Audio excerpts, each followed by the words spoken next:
The girl who never liked homework. Tene Tene, in a small village tucked between the lush greens of central Kirinyaga, there lived a young girl named Shiro.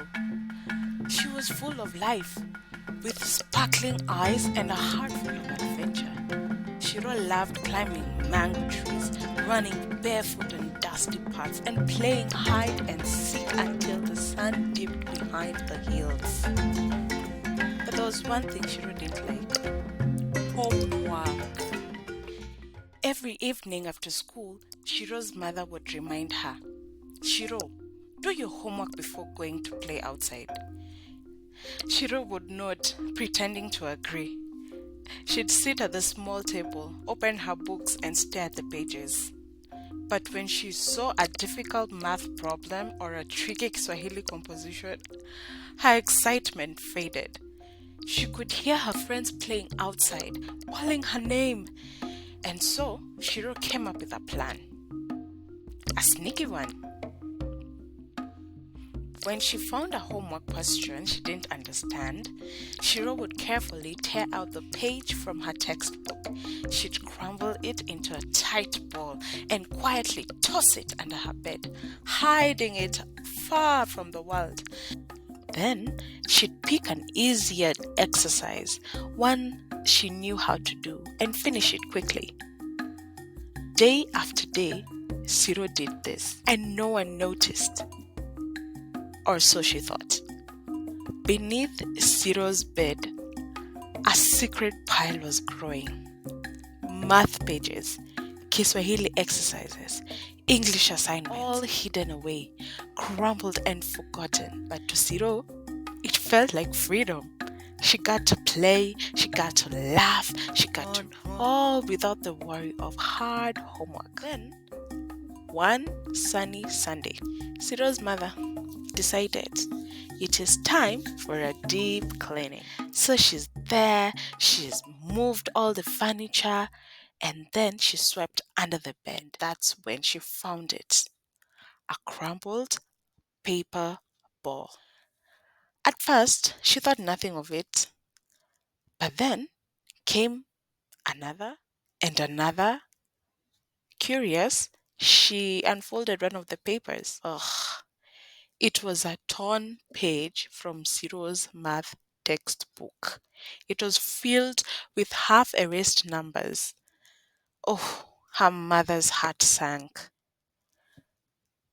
Later that day, Shiro came back home, happily chewing on a piece of sugar cane her father had bought her. She skipped through the door, but stopped when she saw her mother sitting at the table, the torn pages spread out before her. Her mother's eyes weren't angry, but they were sad. That kind of sadness that your chest feels heavy. Her father's stern voice echoed through the house. "Shiro, Okaha, come here now." Shiro froze. Her heart pounded. She looked at herself, biting her nails nervously. She said, "Oh no. Kwisha mimi. Nie nidadhira. I am finished," she whispered to herself. Shiro stepped forward, her legs trembling. Her mother sat at the table, just wiping her tears. Her father stood tall, his face filled with disappointment and anger. "Come closer," he said. Shiro hesitated, but moved closer. Suddenly, her father grabbed her by her collar. Slap! Let's just say she received a serious beating. She cried, promising never ever to do it again. But the beating didn't stop till her mother rushed over.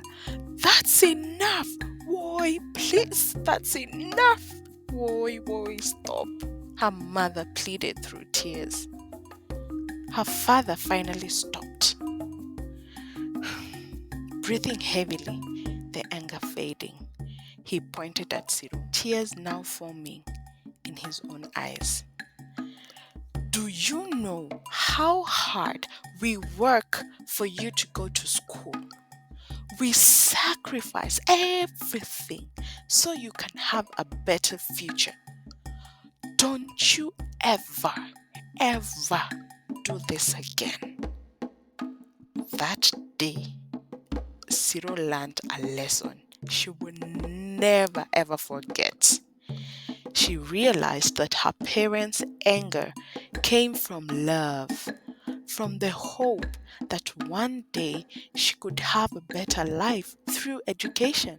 And from that moment on, Shiro never took another page from her books. She did her homework, even if it was hard, because she understood now every question, every assignment was a step towards her dream. In many African homes, education isn't about school, it's about hope, sacrifice, and the dream for a better future. Parents go through struggles most children never see, just to give them a chance they never had. Shiro's story reminds us, shortcuts seem easier today, but they can lead you to trouble tomorrow. Facing challenges, even when they are tough, is what makes us stronger. Does this story remind you of a time you did something naughty in your childhood? Share your story in the comments below, and don't forget, like, share, and subscribe. Hit the notification bell so you never miss an East African tale.